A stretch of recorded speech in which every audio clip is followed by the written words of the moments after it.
Okay, back with the Lasonic box.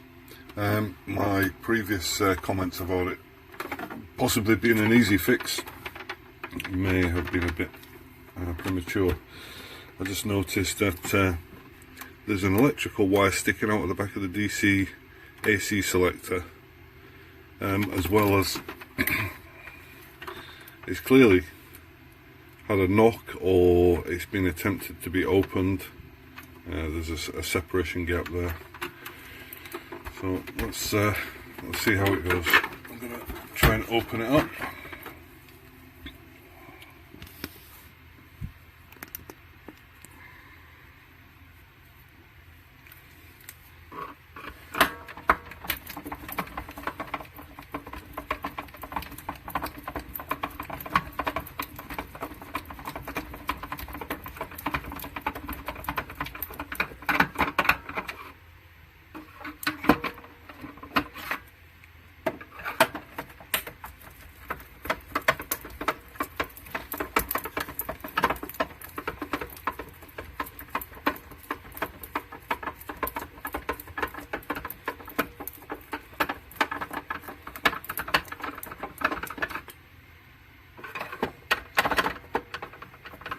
Going to need a longer screwdriver.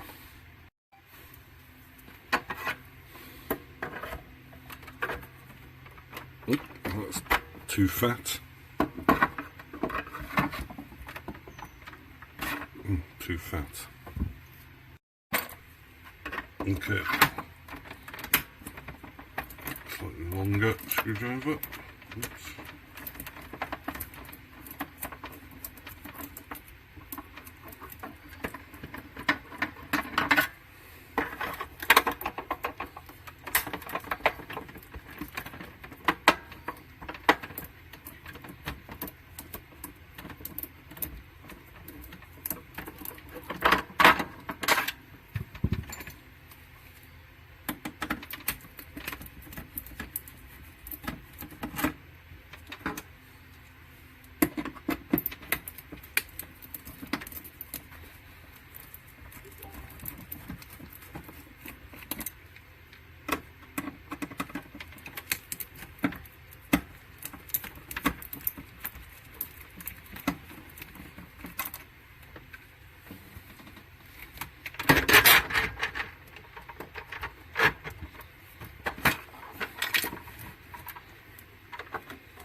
Okay, power supply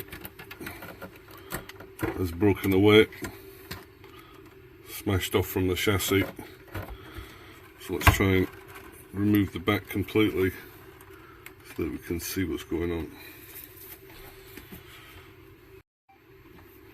Just going to separate here. This is the power in, it should just unclip,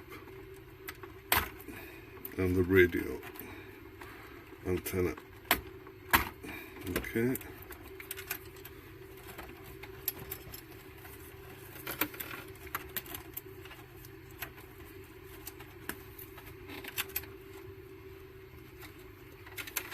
Okay, separated.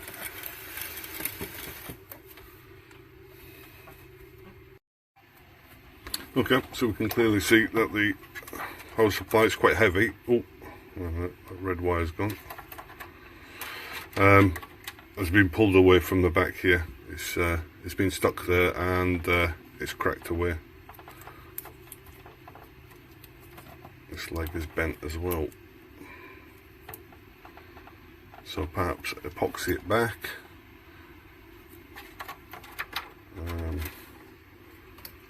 Epoxy it back and then screw it back in. I think we should give it a test first. Obviously this red wire has come away. It would have been connected to the small PCB at the back. So we'll find that resolder it and then give it a test, see if it powers up.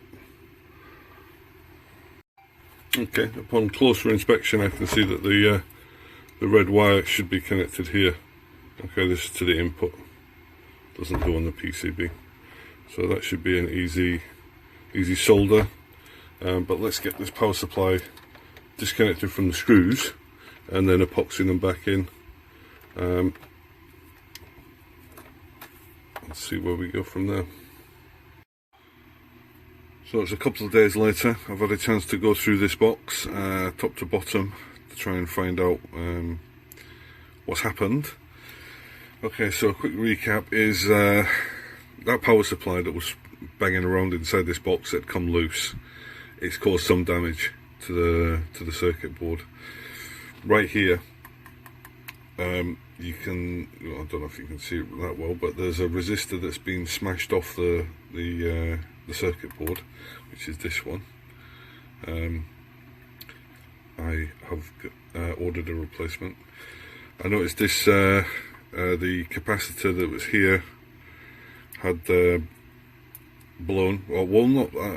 Yeah, it's not working properly anyway. Okay, I removed it from the board. It said bulged at the top. That was my first thought. Something wrong with it. So I replaced it with same type, just bigger, but it's the same capacitance. I noticed this capacitor as well has got a dent on the top, although it does seem to work. I've ordered a replacement for that, and then more worryingly, this is shielded inductor. Okay, variable inductor that should be here on the board. This cable here. That's been totally smashed off, and the other piece is just hanging around floating on the board. Now I think this is for the radio, so I'm not really too worried about it. Finding a variable resistor, I can't tell what size this is.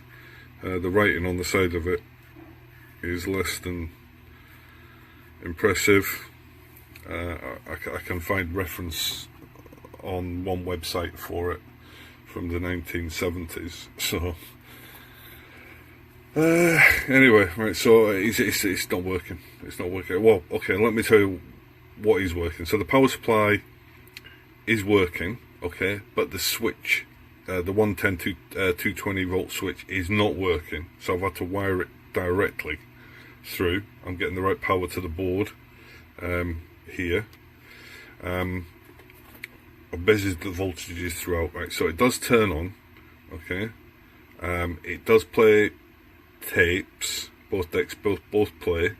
The radio plays, and the phono input also plays. However, the volume is extremely faint, so faint that you have to put your head to the speaker to listen to it. So I figured there's something else wrong, possibly with one of the amplifier chips down here on the heat sinks. Only one of them is getting warm, the other one remains cold.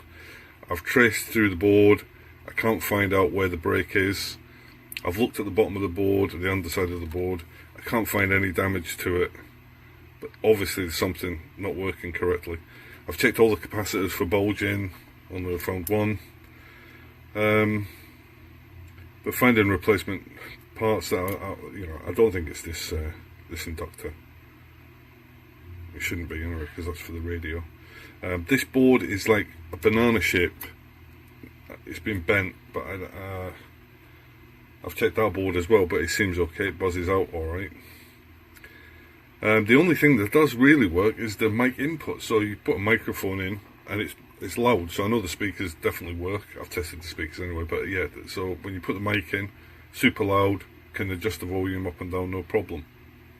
It's only the stuff that would run through the preamp and the amp. So I've ordered some spare components, okay, but also I have found replacement circuit boards. So this board, that board, this board, this board, I've found a replacement on eBay. Okay, it was advertised as a Lasonic L30. Okay, but when I looked at the the actual diagram and the photographs. It's in a 30K. Okay, same as this. So I've ordered that. It was dirt cheap, so I can get the inductors off, replace that, and then I can just trace out and see if my board is different to their board. Right, that's going to arrive probably next week from America.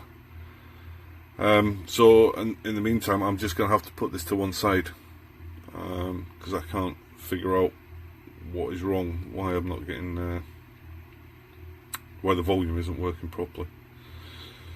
So yeah, I'm going to park it for a week and then wait for the replacement parts to come. I'll replace those and then see where we are and see if there's any improvement. Which is a shame. I really thought this was going to be an easy fix. It looked in such good condition, but that power supply or the transformer has just caused so much damage on the board, right? That I can't see what kind of damage it has caused. It looks good, but it obviously has caused some damage. Yeah. Anyway, we'll wait for the spare parts to arrive and then we'll pick it up from there. Alright, so stay tuned. If you want to see the third part of this video, please subscribe so that you're notified. Okay, thanks a lot. Cheers for now.